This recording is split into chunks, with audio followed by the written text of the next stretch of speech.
आज का हमारा जो टॉपिक है वो है नियत। नियत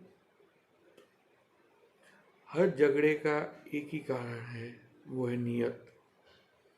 सपोज दो जने पार्टनरशिप में थे, उन दोनों ने सोचा कि भाई 50% तुम्हारा 50% तुम्हारा बांट लेंगे। एक जन के अंदर खोट पैदा हो गई तो उसकी नियत खराब हो गई, झगड़ा शुरू हो गया। तो सबसे बड़ा जो प्रॉब्लम है वो है नियत। हर एक आदमी की नियत बिगड़ रही है। जब भी कोई डील होती है तब पहले से तय होता है कि भाई 20% आपका, 25% आपका, 30% आपका, ऐसे करके 4 पार्टनर्स में डील होती है कि 25% सबका। मगर प्रॉब्लम कहाँ होती है, एक पार्टनर को बाद में उसकी नीयत साफ नहीं होती, उसको चाहिए 40%।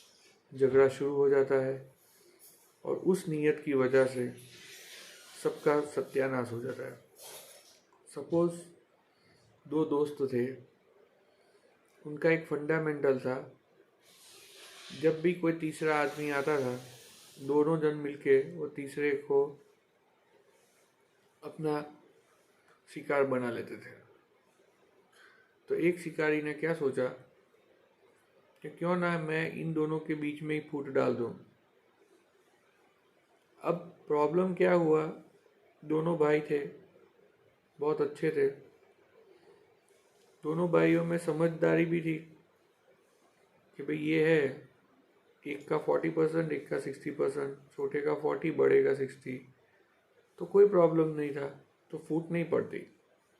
मगर एक को 50 के बदले 70% चाहिए, दूसरे को 30% चाहिए, तो नीयत बिगड़ गई। दोनों में से एक की नीयत बिगड़ गई, प्रॉब्लम शुरू हो गए। तो ये हर समस्या का जो सबसे बड़ा प्रॉब्लम है वो है नीयत। आप देखिए, कहीं भी आप जाइए, आपकी नीयत बिगड़ जाएगी या तो सामने वाले की बिगड़ जाएगी। डील अच्छी होगी तो कोई प्रॉब्लम नहीं। इसलिए झगड़े का जो मेन कारण है वो है नीयत। इस नीयत को कंट्रोल कैसे किया जाए, उसका सबसे बड़ा है ध्यान। आप जितना ध्यान में बैठेंगे आप अपनी तरफ से अपने नीयत को कंट्रोल कर सकते हैं। आप समझेंगे कि भाई मैं 40% का अधिकारी हूँ कि 50 का हूँ कि 70% का अधिकारी हूँ, तो आपकी नीयत नहीं बिगड़ेगी, तो आपकी तरफ से तो प्रॉब्लम नहीं होगा। सपोज सामने वाले ने 5% ज़्यादा भी ले लिए, 10% ज़्यादा भी ले लिए, तो आप उस चीज़ को आप कंट्रोल कर सकेंगे कि ठीक है भाई इसने धोखा दिया है, क्योंकि जो कंट्रोल करेगा जाएगा वो बच जाएगा। नहीं तो फिर आपका क्या प्रॉब्लम होगा, आप उसके पीछे ही भागते रहोगे। इसलिए क्या होगा, आपका रिवेंजफुल एटीट्यूड हो जाएगा और उसकी वजह से आपको फिर कष्ट शुरू हो जाएंगे। इसलिए आज का जो मेन टॉपिक है वो है नियत। नियत हर जगह है, फैमिली में भी नियत है, भाई का बहन के साथ, पति का पत्नी के साथ, बच्चे का बाप के साथ। नियत क्लियर होनी चाहिए। अगर आपको बोला गया है कि भाई अभी 5 घंटे आप पढ़िए, तो आप 5 घंटे पढ़िए ना।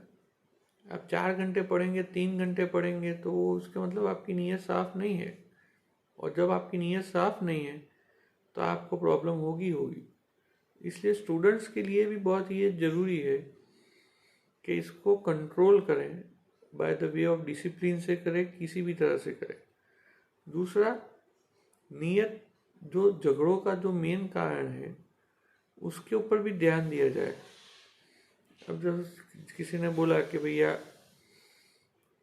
मुझे अहमदाबाद जाना है, दूसरे ने बोला मुझे बड़ौदा जाना है, तीसरा कह रहा है भाई मुझे कहीं और जाना है। अब तीनों क्या कहाँ कहाँ जाना है वो उनका क्लियर है, फिर अहमदाबाद वाला बड़ौदा चला जाएगा तो प्रॉब्लम हो जाएगी। तो नियत में हमेशा आपको सोचना पड़ेगा कि 80% जो झगड़े होते हैं वो नियत की वजह से होते हैं। किसी को आज सपोज कोई जीत गया तो बाद में उसकी नीयत साफ नहीं होती। किसी को सपोज आज पैसे की कमी है, कोई प्रॉब्लम नहीं हुई, किसी ने कर्जा लिया है, कोई प्रॉब्लम नहीं, मगर नीयत साफ का मतलब क्या?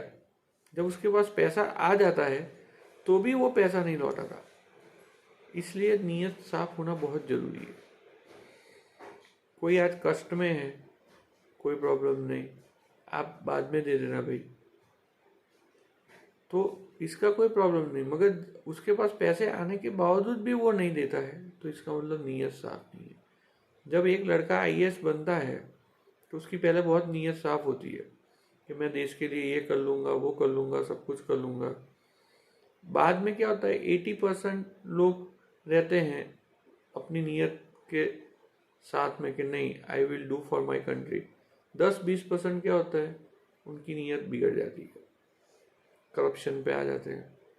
जब भी कोई एक आदमी बड़ी पोस्ट में जाता है तो पहले उसकी नीयत एकदम साफ होती है कि नहीं, मुझे मेरे देश के लिए कुछ करना है, मुझे मेरे बच्चों के लिए कुछ करना है, अगर टीचर है तो मुझे अपने स्टूडेंट्स के लिए करना है। मगर बाद में क्या होता है, वही आदमी, उसकी नीयत चेंज हो जाती है, और नीयत चेंज हो जाती है, करप्शन शुरू हो जाता है। तो ये जो करप्शन शुरू होता है तो वही उसका करप्शन जो है कई लोगों के ऊपर असर करता है। जैसे कि एक सिंपल कोई जॉब लेने गया, अब जो जॉब लेने गया, अच्छा भला जो सामने आदमी है वो बिना करप्टेड था, उसको जॉब, उसने सिलेक्शन बेस पे जॉब ली, उसको पहले से क्लियर है कि मुझे एक अच्छे कैंडिडेट को लेना है। मगर फिर उसके माइंड में करप्शन आ गया कि लाओ मैं 5 लाख ले लूँ, 10 लाख ले लूँ, 20 लाख ले लूँ। तो यहाँ उसकी नीयत बिगड़ गई। उसकी नीयत बिगड़ जाने से जो एक अच्छा कैंडिडेट था वो चला गया, वो चला गया, 10 जनों के ऊपर उसकी इम्पैक्ट हुई, वो इम्पैक्ट फिर सोसाइटी में होगी, वो सोसाइटी वाले फिर आगे उसी इम्पैक्ट को लेंगे। तो ये जो है नीयत जो है बहुत बड़ा एक शब्द है कि आपको इसके ऊपर गौर करना चाहिए। और ये नीयत आपको कंट्रोल करनी है कि भाई मैं किसी का खराब ना कर सकूं, चाहे मैं बड़े पोजीशन में हूँ कि छोटे पोजीशन में हूँ, मेरी नीयत साफ होनी चाहिए। इसलिए आज का जो एक टॉपिक था, ध्यान में नियत को कैसे कंट्रोल किया जाता है। जय श्री राम।